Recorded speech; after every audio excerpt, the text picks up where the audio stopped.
something crazy happened in Israel that was like a sinkhole. How do you connect that to the Bible?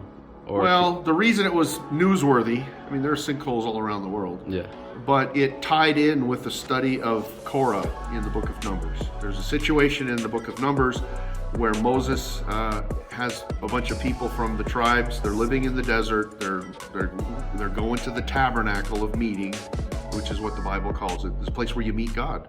It's the tabernacle.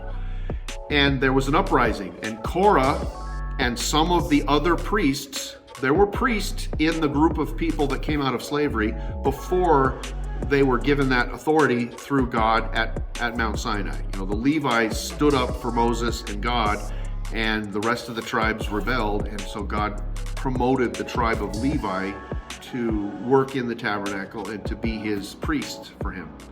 Well, this group, the Bible says it was Korah and a couple of other guys who were of the tribe of Benjamin, and they didn't like, not Benjamin, Reuben.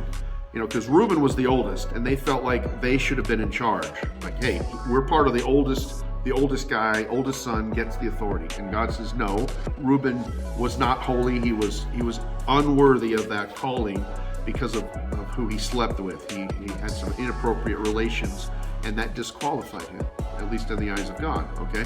So this group, Korah, and this 250 princes of Israel came to Moses, and they said, we don't like the fact that you're in charge. And Moses said, well, I'm in charge because God said I'm in charge. And Moses wanted to have a meeting with them and say, hey, let's talk this over, figure out what's going on. And a couple of these guys, the ones who were from the tribe of Reuben, they said, nah, we're not even going to have a meeting because we don't recognize your authority.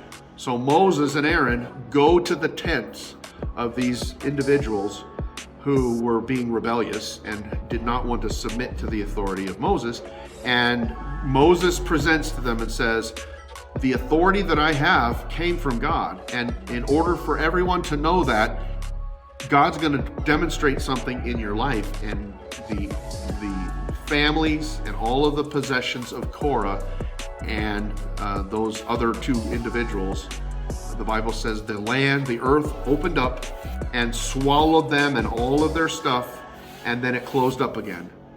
And that was what the Hebrew people have been learning about in synagogue last weekend. So they're seeing the story in the book of Numbers, how rebellion led to that natural event, that miracle event.